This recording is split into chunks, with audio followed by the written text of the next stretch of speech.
Kingsbridge HealthStyle, the new health and wellbeing podcast from Kingsbridge Healthcare Group, which comprises Kingsbridge private hospitals in Belfast and Sligo, Kingsbridge Eye and Hearing Care and the Kingsbridge Training Academy. My name is Avril Keys and I'll be hosting this series of podcasts putting real patient questions to the medical team at the hospital. From diagnostics through to treatment, we'll give you the lowdown on what to watch out for and when you should make an appointment. And if you have a question you'd like answered in a future podcast, our email address is supplied below. This week's guest on the podcast is, and I'm going to get you to say your own name, if you don't mind. Mano Shanmuganathan. Dr. Mano, thank you very much. Dr. Mano is one of only 2 paediatric neurosurgeons in Northern Ireland who completed his specialty training in pediatric neurosurgery and craniofacial surgery in Great Ormond Street Hospital and the National Hospital for Neurology and Neurosurgery. So I'm really keen to discuss the specific challenges in this specialty and also what kind of red flags parents and caregivers should be aware of. Mano also survived being stranded on a desert island for 30 days as part of Treasure Island, the TV show hosted by Bear Grylls. It seems like a good place to start. I really would love to know, how did a Belfast-based consultant neurosurgeon end up being stranded on an island? So it really was quite bizarre. They were looking for doctors, they were looking for people to support the 12 people that were going to be stranded on this island. 35 days, Avril, not 30. And I'll tell you, those 5 days were brutal at the end. We ended up kind of going on the background of our Neurosurgical Society, looking for people. So the whole of the UK were asked. And then we auditioned with about 150,000 people. And then I got chosen, which was amazing. And then we had a few days of training in Panama and South Pacific Islands, dumped there. Bear Grylls came out, took us on a boat 4 hours outside of Panama City. He almost died. He almost tried to die as well. He got stung by a wasp or a bee and required anaphylaxis. He has anaphylaxis related to this. So the medical team came and gave him EpiPen and he survived. However, CNN, Fox News, fake news, all decided I saved his life. So can you imagine? My mum was so proud. Oh, yes. I saved Bear Grylls' life. I didn't for fact. But that's how I ended up there. Story. I ended up there and then left to work out food, water, shelter, survival. And this is all on the premise of also having £100,000 being placed on the island. So the 12 of us were there. And how important is water, how important is shelter, fire, and food when there's £100,000 being parachuted onto your island? Wow. It really was like Lord of the Flies. Yeah. And did you get the money in the end? We all got a proportion of money, some more greedy than others. I was fortunate enough to get some money and then was able to use that for the Children's Hospital and kind of give it in terms of a charitable thing. Incredible. And it actually prompted a bit of a lifestyle change for you then, which is where I was going with the question. Tell me how you changed your lifestyle as a result. I went from a size 38 waist down to a 32 waist. I was over 14 stone in weight, so over 90 plus kilograms. I came off the island. And if you imagine there's no food, there's nothing that you can have. You're probably on about 100 calories, eating anything that moved bar humans. And then you basically had so little. So you went into an absolute ketotic state. So pre-island, my blood pressure was 190 over 96. My cholesterol was in the super high 9s, very high. I was big, very big, over 14 stone as said. Dropped to 68 kilograms. My waist went down to 32. My cholesterol dropped to 4. My blood pressure and heart rate all rapidly improved in 35 days. And then that gave me a real kick of, well, what do I do now? I've had the best experience. My physicality has changed, so I've got to maintain it. So I took up running, I took up fitness, and I'm 2 years down the line. Thankfully, I've still managed to maintain that. Yep. So much so I've signed up for a 12-hour run at Montalto Estates coming up in a couple of months. So wow. It's always about the challenge. It's always about the next thing for me, really, yes. I guess. So yeah, you drive, and so I'm a big promoter of trying to keep active and fit. Yes, and so you would deal with a lot of the patients who would present with the issues I presented with to your colleague, Dr. Nicolai, last year, and we've interviewed Dr. Nicolai in another podcast. And I suppose it's that idea of activity and being fit and carrying less weight. It certainly came through in the talk I had with him. So are you an advocate of running, I guess is where I'm going with this, because I have been advised against running. So it'd be good to get your opinion. Myself and Nicolai, we're very close, and we talk a lot about things. And what you will find amongst medics is a varying opinion of things. You can argue biomechanics, you can argue your knees, your hips, your back, but I'm arguing more about your mental health. And I think your mental health has a massive part to play in your overall well-being.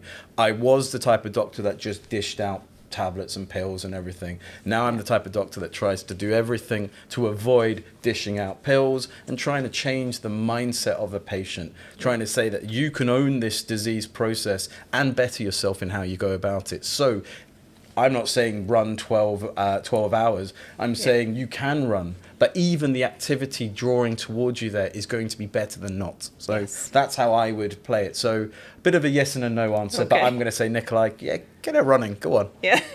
And I guess carrying less weight. Correct. And that was a big thing that came from that podcast was the weight can really add a lot of load onto your lower back, which is never a good thing. But you, and I really wanted to talk more about the kind of brain work that you do, and you do a lot of pediatric and adults.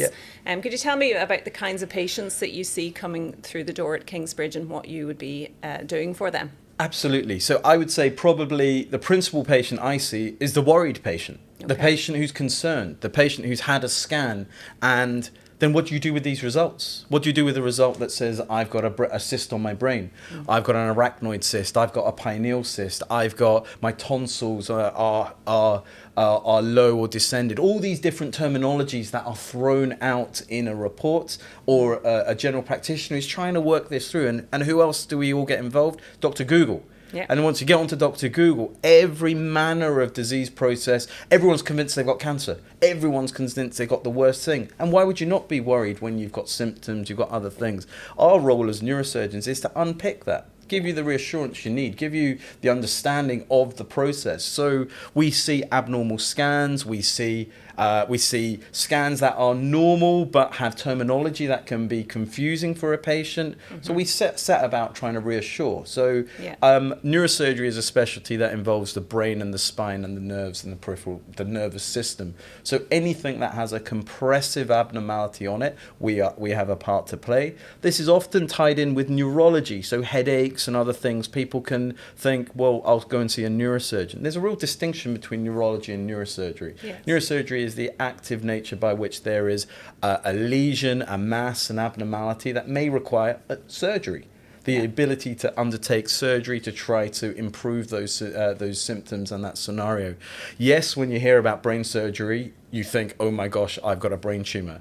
But part of this whole process is, again, about advising about what are the diagnostics behind brain tumours, what are the diagnostics in adults and children that we look towards trying to unpack. So that's probably aspects of a wide array of symptoms and scans that we can help. And typically, how is your work divided between adults and paediatrics?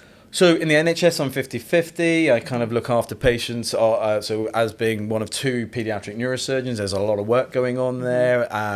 There's a lot of patients coming through from a paediatric point of view with the nasties, no doubt. Yeah. Also, kids who've got abnormal head shapes, abnormal kind of gaits, other things that can also have a part to play. Also, within Northern Ireland in particular, kids who have had very unusual scans, maybe antenatally, and then may come to see me in the private sector in Kingsbridge or in the NHS because they've got bits of brain coming out with where they shouldn't be. Yeah. And the reality of Northern Ireland since I've moved here has been the fact that these were kids that in other parts of the world may not have got to this point, but they have got to this point. And my attitudes have changed towards a lot here because a lot of the kids I look after now have been kids who may not have been given that chance. Yes. So again, these are the type of patients that do turn up at Kingsbridge to see us, our kid, or parents or adults, who have had issues or potential issues. So no 2 days the same by the sounds of it. Absolutely not. And I love that. Yeah. And that's actually the best thing about doing something like neurosurgery. You can have, and being pediatrics, operating on spines, operating on brains, you get that breadth of condition. And could you be presented with something that you have never seen before and actually not know what to do? Absolutely. And that's once again what most of our patients when our patients come to see us, they often think that they're seeing the big doctor. This is a term I've heard, I'm seeing the big doctor. And what they realize also is that what I hope to kind of really come across is that we discuss. We as a group, if I haven't seen something, we have a forum where I say, Nikolai Pev, who's one of the other doctors, or Eugene Verzin, or all of these guys who work amongst the group. What do you think we should do? What do you think we should do? Should we do this? Should we do that? What are the options? So our patients should be reassured that there is a multidisciplinary approach. This isn't something that just someone says we're going to just do. So it is very reassuring. And obviously Eugene is orthopedic, so you're not just looking at it from a neurosurgical point of view. So we all have our different mindsets. So Eugene is an orthopedic spinal surgeon. We're a neurospinal surgeons. So even though we have a slightly, we do the same thing, we do the same operations, we have a slightly different way of thinking. And that's, again, it's just the best way of working, really. We are in our silos. As patients, I suppose that was my difficulty when I presented with my back is, do I go orthopedic, do I go neurology? So how would a patient really know who to come and see? I often say go with recommendations. Yeah. And Google. I mean, everyone does it. So, Google, we are all we have our good, our bad, and our ugly. So, we're all able to kind of discuss that. And if you have a recommendation to go and see someone, go and see them. Yeah. And then if you're not happy with who you've seen, or you feel the opinion or the time, whatever, you're open to see who you want when you want. Yeah. And that's the beauty of Google the doctor, not the symptoms. Correct. Yeah, yes, good. exactly. Okay. Exactly. And tell me, I suppose as a parent, and I know there'll be parents listening who, and you worry incessantly about your children, what are the kind of red flags, or what should parents really react to or start make a doctor's appointment on the back of? So I guess what I often say is, if you're worried, you know your child better than anyone else. So what is the worry? What is the basis of that worry? Because there's often aspects of, Avril, with yourself, I don't know your history, but let's say you've had a grandparent that had MS, or someone who had a tumour, or a child, or something has triggered in your mind that this is what's happening to my child. What I often try to say to my patient, what's your principal concern? And when you go to your GP to raise that concern, it can direct the GP. You've got symptoms, which may be very varied. They're really good pages. So often people come to see us from the background of, does my child have a brain tumour? So HeadSmart is an app that is incredibly good, and it's an app for professionals, for parents, all about trying to raise the awareness of brain tumour diagnosis in children. So it's a very good place for people to start. I'm not saying, that's what's happening to you, but I'm saying that this is direction. Great resource, so we should and add that's that to GPs. When do I see someone? When do I scan someone? But I take a really simplistic view. If you're worried about something, find out what is the inherent reason you're worried, what is the driver of that, and address it. Yes. And that's where places like Kingsbridge can work slightly faster, way faster, unfortunately, than the current state of our NHS system, which is trying its hardest to work amongst very difficult situations. Yeah. So if you are an adult, then I suppose the same principle would apply. I know when people get prolonged headaches, for instance, that the worry is always there in the back of your mind, especially if you get them regularly. So again, same same principle if you feel you've grounds to be worried? So the reality of brain tumours, headaches are probably lower down in the presentation. Yes, you have early morning headaches, nausea, vomiting, other things like that. And those are kind of markers that can have a part to play. And you'll start to progressively get more worried, absolutely. But bear in mind, common things, migraine, hormonal issues, other things like that. That's where the neurologist comes into their play, their kind of their remit. So your GP will be able to guide you in aspects of that. It's often where things just don't feel quite right. Yeah. Things are just out of the norm, out of keeping with what, or at its worst, a much greater and more aggressive presentation. Yeah. Often you're in your A&E. Yeah. So what I'm trying to really say to reassure patients and people listening is very much that brain tumours are not common. Okay, yeah. They're That's not reassuring. common. Okay, Yeah. And if these do arise, there's a lot of things we can do.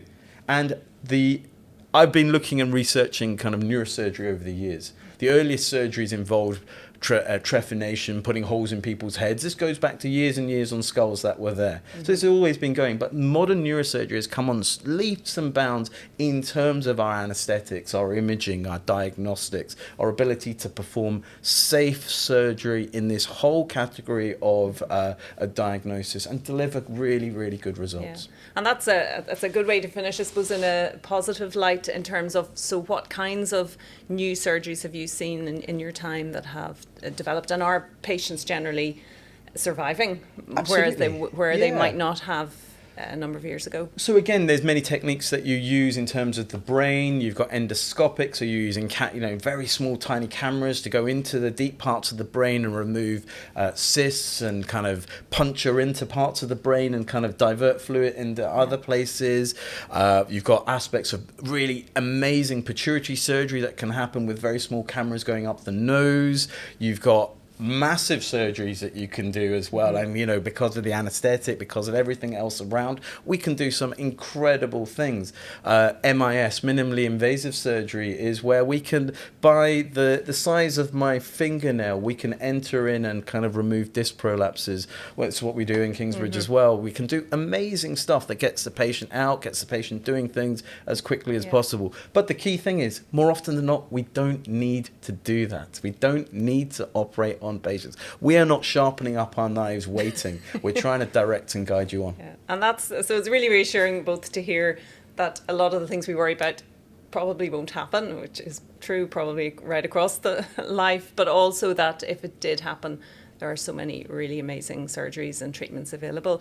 And I suppose to finish, I like to ask, as a doctor, what are your kind of top tips for just being healthier, being well, and hopefully avoiding illness in life? Look after yourself. I mean, I think we are, as a doctor, I realised on my island experience, I went out and looked after everyone in my life. That's all I ever did. There was always other people.